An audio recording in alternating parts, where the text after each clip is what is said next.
ada beberapa isu yang penting yang perlu dijelaskan kembali.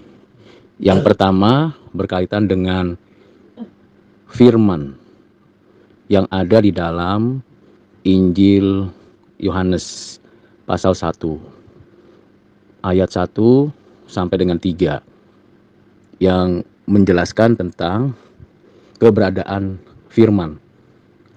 Pada mulanya adalah firman. Firman itu bersama-sama dengan Allah. Dan firman itu adalah Allah.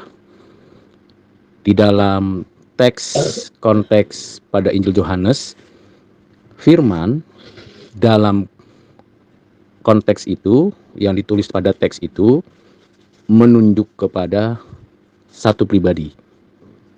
Logos, bukan logikos.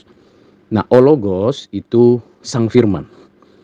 Memang di dalam bahasa Yunani, khususnya Yunani Koine, ada istilah logikos atau dijelaskan dengan istilah perkataan atau firman secara tulisan atau perkataan. Itu bukan yang dimaksud sebagai pribadi, tetapi kata-kata yang disampaikan, dicetuskan, dikeluarkan dari dirinya Allah, baik itu Bapa, Anak, dan Roh Kudus. Berkata-kata, berfirman, menyampaikan firman dari dirinya Allah, keluar firman itu, perkataan itu. Sedangkan pernyataan penjelasan mengenai firman adalah logos pribadi, itu berbicara tentang oknum kedua dari Allah Trinitas, Allah Tritunggal. Di dalam Alkitab ada pengajaran mengenai ketiga pribadi itu. Di dalam kekekalan, pada dirinya Allah yang kekal, ada Bapa. Di dalam kekekalan lahir anak yang dalam istilah teologisnya disebut regenerasi, yang sehakikat setara dengan oknum pertama yang disebut, dipanggil, disapa, memiliki identitas sebagai Bapa. Dan yang lahir atau ada di dalam keberadaan Allah yang Esa itu, Sang Firman, itu juga yang setara sehakikat yang disebut sebagai anak, yang dipanggil, dinyatakan sebagai anak Allah. Yang keluar dari Bapa dan Anak, kalau kita membaca merujuk dari Yohanes pasal yang ke-14 ayat 26, Yohanes pasal 15 ayat 26, adalah pribadi yang ketiga yang disebut, dipanggil, disapa dengan nama Roh Kudus, Roh kebenaran, Roh penghibur. Ketiganya yang Esa itu ada pada keberadaan yang adalah Allah. Jadi Bapa, oknum pertama, Anak, oknum kedua, Roh Kudus, oknum ketiga. Secara economic order itu berurutan.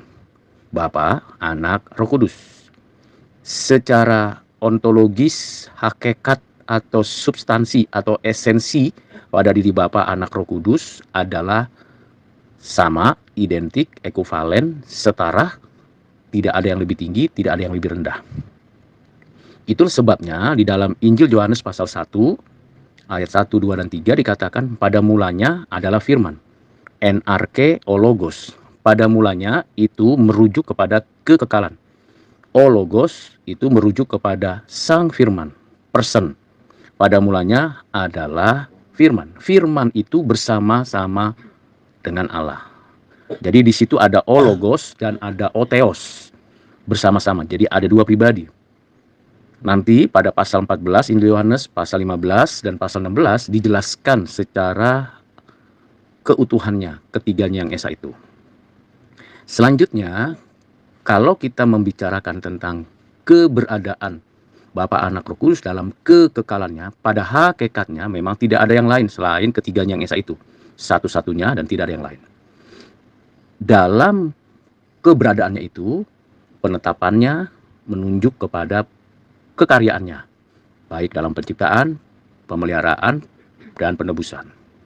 Nah, pada bagian yang ini yang disebut bagian kedua. Ketika ditetapkan, dinyatakan pada ketiganya yang esa itu bahwa ada penciptaan, pemeliharaan, penebusan. Maka seluruh kekaryaan Allah yang esa memberikan pengertian gambaran sebagai berikut. Bapa menciptakan segala sesuatu dari tidak ada menjadi ada melalui firman Sang Logos oleh Roh Kudus. Jadi ketiga pribadi secara aktif bersamaan di dalam melaksanakan penciptaan. Demikian juga dalam providensi atau pemeliharaan dan juga di dalam penebusan. Ketiga, dalam hal penebusan ini secara khusus memberikan perbedaan ordo ekonomiknya. Mengapa? Karena Bapa mengutus anaknya untuk inkarnasi, ditambahkan kepadanya natur kemanusiaan untuk menebus umatnya yang ditetapkannya melalui jalan inkarnasi. Ditambahkan natur kemanusiaan. Dan Roh Kudus setelah penebusan dikerjakan secara sempurna oleh anak, Roh Kudus memberikan penerapan kepada umat pilihannya sepanjang zaman. Ada yang menanti penggenapan penebusan itu ketika Kristus belum inkarnasi. Ada yang menanti penggenapan kesempurnaan pada Kristus nanti datang kembali. Seluruhnya penerapannya oleh Roh Kudus, anugerahnya oleh Bapa, eksekusi penebusannya oleh Kristus. Yang keempat, berkaitan dengan eksekusi penebusan manusia, yaitu umatnya, berdasarkan ketetapan keselamatan atau faktum salutis, seperti yang sudah dinubuatkan oleh Allah melalui penulisan kitab Kejadian pasal 3 ayat 15 yang ditulis oleh Nabi Musa. Di sana dikatakan bahwa nanti kepala ular itu diremukan oleh anak yang dilahirkan oleh perempuan. Anak yang meremukkan kepala ular itu adalah anak tunggal. Ini merujuk kepada Kristus. Bagaimana caranya? Ia mengambil jalan inkarnasi. Itulah yang memberikan pengertian bahwa firman menjadi atau menambah natur kemanusiaan. Yohanes pasal 1 ayat 14. Firman itu menjadi manusia dan hidup di antara manusia. Ia menyatakan kemuliaan Allah. Apa itu kemuliaan Allah? Penuh kasih karunia dan kebenaran. Ketika Kristus inkarnasi melalui jalan di rahim Maria, dikandung, dilahirkan sebagaimana seperti manusia pada umumnya, maka ia sejak inkarnasi mengenakan tubuh kemanusiaan. Ada rohnya, ada jiwanya, tentunya ada jiwanya, ada tubuhnya, sebagaimana kemanusiaannya, tetapi juga saat yang sama ia bernatur ilahi yang adalah roh adanya, Ketika itu berlangsung, dua natur itu tidak terpisahkan, tidak bercampur, tetapi juga dapat dibedakan. Dapat dibedakannya di mana? Kalau roh tentu tidak kasat mata dan maha hadir. Kalau tubuh manusia, kemanusiaannya dapat diraba, dilihat, dirasa, dan tidak maha hadir. Nah, dalam perjalanan pertumbuhan kemanusiaan Yesus dari mulai bayi, umur 8 hari disunat, umur 12 tahun jadi anak Taurat, lalu kemudian menjalankan kewajiban sebagai anak di rumah Yusuf dan Maria, umur 30 memulai pelayanan. Seluruhnya itu dikerjakan seturut dengan rancangan kehendak Allah. Dan setelah waktunya genap, seperti dalam Galatia pasal 4, ayat 4 dan 5, maka pada waktu kegenapan itu, Yesus menderita, mati di atas kayu salib, dan bangkit dari kematian. Setelah 40 hari menampakkan dirinya, mengajarkan kembali tentang kerajaan surga kepada murid-muridnya dan kepada 500 saksi. Ia kemudian naik ke surga. Dalam keadaannya sebagai manusia, ia mulia. Dalam keadaannya sebagai yang ilahi, ia mulia selama-lamanya. Jadi di sini berbicara tentang keberadaan dia sebagai yang manusia dan naik duduk di sebelah kanan Allah Bapa. Kata duduk di sebelah kanan Allah Bapa itu menunjuk kepada bahwa ia dalam keadaan sebagai manusia yang telah bangkit, telah sempurna. Kesempurnaan kemanusiaannya ada pada diri Kristus karena kemanusiaannya sudah menyelesaikan penebusan bagi umatnya. Dan sekaligus saat yang sama ia juga berada di sebelah kanan, dia mewakili umatnya dan mewakili Allah. Dia sebagai imam besar agung, sekaligus dia adalah anak Allah yang menyatakan kealahan, tetapi juga saat yang sama ia menyatakan kemanusiaannya yang sempurna. Itu sebabnya ia bersyafaat untuk kita dan membela kita, karena dia adalah imam besar agung dalam keadaannya sebagai manusia sepenuhnya dan dalam keadaannya sebagai anak Allah sepenuhnya. Nah, di dalam konteks seperti ini, itu merujuk kepada satu pengertian bahwa ia dua natur, satu pribadi. Yang kelima, berkaitan dengan yang namanya Yesus Kristus itu juga menyatakan dirinya bahwa ia duduk di sebelah kanan Allah Bapa, dia kembali ke dalam kerajaan surga. Dalam terminologi perjanjian lama, itu bicara tentang kerajaan Allah, pemerintahan Allah.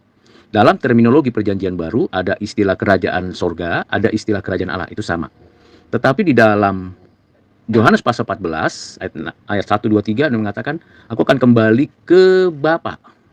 Kembali ke Bapa, bukan menyatu tetapi berada pada posisinya yang awal. Sebenarnya istilah kembali itu adalah kesatuan kembali, karena pernah ada keterpisahan karena penebusan, menanggung segala dosa. Ia kembali, ada misinya kembali, yaitu untuk mempersiapkan. Nah, istilah sorga ini istilah yang bersifat rohani, tetapi juga bersifat pemerintahan Allah. Karena kalau kita berbicara tentang tempat, maka Allah yang tak terbatas dan tidak dibatasi oleh ruang dan waktu, berarti Allah secara rasional, karena Allah tidak terbatas dan tidak dibatasi oleh ruang dan waktu, maka keberadaan Allah, Bapa dan Roh Kudus dan Anak tidak memerlukan kebutuhan akan tempat. Namun, di dalam perspektif kita manusia, istilah surga selalu berorientasi pada tempat. Dan dalam fakta keberadaan Yesus Kristus sebagai manusia sepenuhnya, ia juga terbatas. Jadi di sini ada paradoks, satu sisi pada diri pribadi Yesus yang tak memerlukan tempat, tak memerlukan ruang, tak memerlukan waktu, karena ia yang menciptakan waktu, ia yang menciptakan ruang. Ia maha hadir, ia tak terbatas. Dia adalah Allah sendiri yang roh adanya. Tapi saat yang sama, karena ia pribadi yang bernatur kemanusiaan juga, yang walaupun sempurna tetap memiliki terbatas, dan di situ berbicara tentang keberadaannya yang bisa nampak dilihat. Nah, disinilah sangat sulit dimengerti kecuali kita merasakan sendiri pengertian ini dalam pemahaman yang lebih mendasar. Bahwa dalam natur kemanusiaan Yesus, ya memang ia memerlukan tempat. Ia kembali kepada Bapa.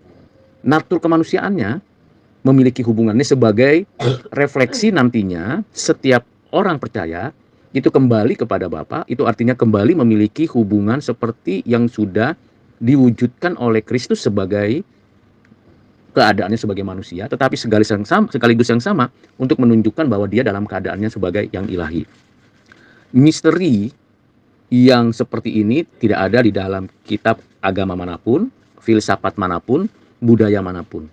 Sulit untuk dicari padanannya, sulit untuk dicari ilustrasinya, karena pertama, di dalam seluruh keberadaan, realitas tumbuhan, binatang, materi, manusia, malaikat, sekalipun setan, dan juga keberadaan Allah, entitasnya tidak pernah berubah dan tidak pernah berganti-ganti atau ditambah. Materi padat gas cair tetap adalah materi padat gas cair. Bisa habis, bisa lenyap, bisa bertambah, bisa berganti, bisa diciptakan ulang oleh Tuhan. Demikian juga tumbuhan, tetap entitasnya tumbuhan, tidak berganti, tidak bertambah, tidak berubah menjadi manusia, tidak berubah menjadi binatang. Begitu juga binatang, begitu juga dengan malaikat, begitu juga dengan manusia. Keberadaan Allah pun demikian. Satu-satunya yang unik, satu-satunya yang tidak bisa dicari padanannya hanya pribadi Yesus Kristus. Karena pribadi ini dua natur. Ia Allah pencipta, tetapi juga sepenuhnya ia adalah manusia. Manusia yang sama dengan kita. Dia sempurna, kita memang tidak sempurna. Dia melewati proses kemanusiaan.